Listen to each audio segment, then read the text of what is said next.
Science hasn't always been, well, exact. Healthy Food Guide senior nutritionist Rose Carr explores some weird and wonderful ways science has informed our nutritional knowledge over the centuries. How often have you thought, if I knew then what I know now?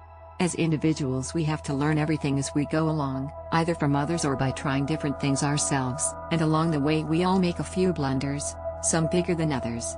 Mistakes, we're told, are a great way to learn. Nutrition science is a similar process. Scientists learn from what others have done before them, and they also make observations and do experiments or trials themselves, or with colleagues from around the world. The internet has made sharing scientific information so much easier, but scientists also attend international conferences, so they can directly discuss their work with other experts in the same area. They join forces to give us nutrition advice based on pulling together all the knowledge currently available. And yes, there have been some missteps along the way. And no, they don't always agree. François Magendie, a French pioneer of nutrition science, presented findings of his dog studies to the Academy of Sciences in 1816. His trials were to find out whether a dog could live on a single food. The first dog had sugar. After 2 weeks it started losing weight and developing a corneal ulcer, and after a month it was dead. Further experiments followed using olive oil, gum and butter. The end result was the same each time. One of Magendie's conclusions, which survives to this day, is that dietary variety is very important. We may think that's obvious, but only because of the vast amount of knowledge that has been passed on to us since those early trials. Imagine how exciting it was to discover you could make urea, a waste product made by our kidneys, in a laboratory. That is, you could make an organic compound produced by living systems without the help of a vital force. This was breakthrough stuff in the 1800s. The early 1900s were a busy period of discovery in nutrition science, with a lot of research on identifying different vitamins and solving common deficiency diseases. So many new discoveries were made that some assumed they now knew it all. Oxford University justified closing its nutrition group soon after World War II because there was, in their view, little more to do. While problems of deficiency and, following World War II, nutrition adequacy, were crucial in the first part of the 20th century, in the latter half,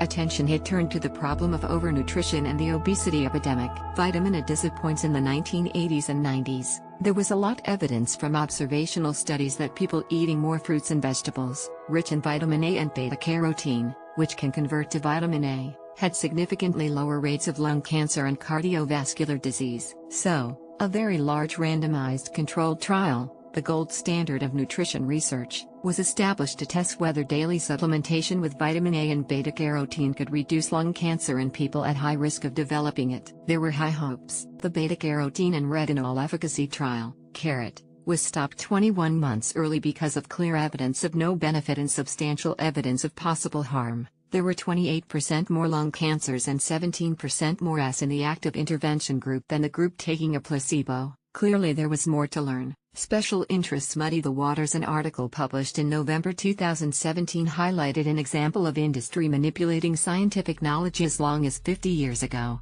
and likely ever since. A review of internal documents from the U.S. sugar industry found that in 1967 they terminated a rat study that was producing evidence linking sucrose to heart disease and bladder cancer. Results from the study were not published. In the same year, the industry also secretly funded a review article downplaying any evidence linking sucrose to heart disease. The article's authors believe the industry has continued to manipulate the science with numerous industry-funded studies.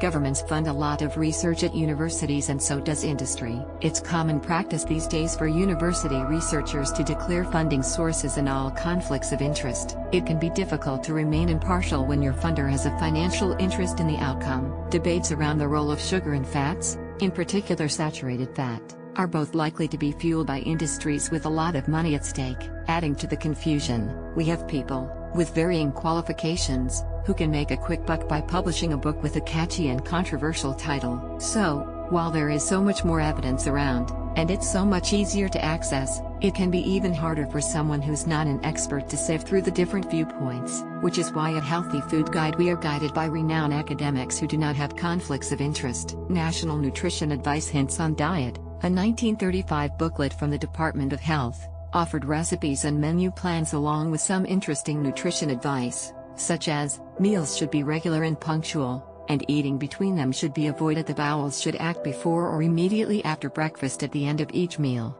A piece of fruit should be eaten to clean the teeth. It is enough to serve meat once a day. Advice from the Ministry of Health these days has the benefit of a substantially larger body of nutrition science, as well as information about what we're eating. Since 1980, and with ongoing updates, the New Zealand Food Composition Database has detailed a wide range of foods available here and the amounts of specific nutrients in them. 4 adult nutrition surveys have been undertaken, in 1977, 1989, 1997 and 2008-09, and a National Children's Nutrition Survey was undertaken in 2002. Together, these tell us what nutrients different groups of our population are getting enough of, and what they are falling short on. Do nutritionists flip-flop? Nutrition scientists aim to provide the most up-to-date information and advice based on the best evidence available. It can be tempting to take the latest piece of research and tout it as the answer, but most academics want to know more first, because they know the science is always complex. What we do know despite the ongoing controversies around sugar and saturated fat,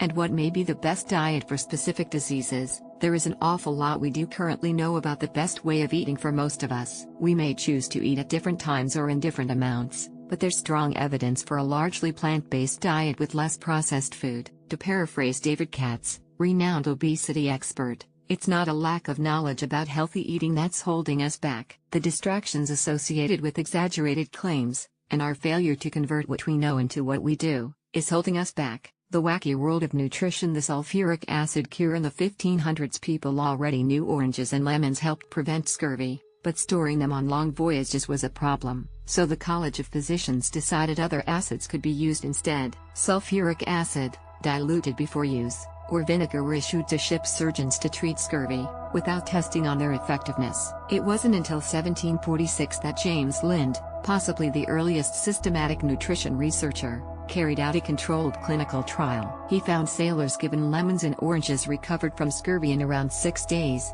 while those given sulfuric acid or vinegar showed no improvement after 2 weeks. Understanding how that worked didn't happen until the 1900s. Protein, the only true nutrient, having analyzed mussels and finding no carbohydrate or fat in them, German chemist Justus von Liebig concluded in the early 1800s, without any physiological testing, that the energy needed for muscle contraction must come from the breakdown of protein. And why did we breathe faster during exercise? It was decided the increased supply of oxygen must be to keep the heart and other tissues from overheating. Stomach digestion. What better way to study digestion in the stomach than to take in an unfortunate destitute who'd been accidentally shot and left with a permanent passageway through which food could be added or taken away from the stomach. U.S. Army surgeon William Beaumont experimented with this man for over 10 years, intermittently, finding that gastric juice containing hydrochloric acid was only secreted in response to eating. He also observed that oily food was slowly digested, but this could be sped up if the food was broken into very small parts. Useful prisoners. Dermatitis, diarrhea and dementia are symptoms of the disease pellagra, which results in if it's not treated. We now know it's caused by a vitamin B3 deficiency.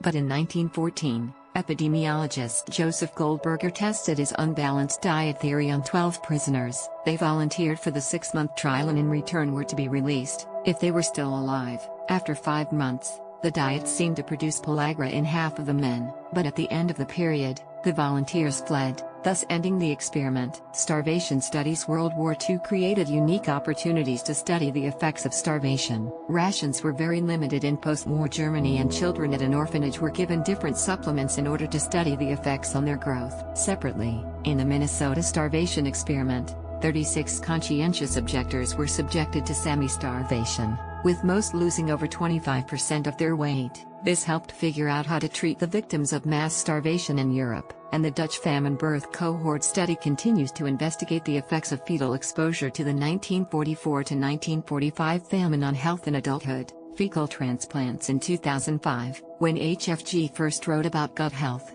we knew that microbiota, the bugs in our gut, were important for the development of our immune system, but we had no idea about the extent of their importance. And back then we couldn't have guessed the term fecal transplant would become part of our lexicon. Related posts. Funding for senior nutrition research. Call for participants for Auckland gut bacteria study. 10 years of nutrition trends. 10 years of nutrition myth.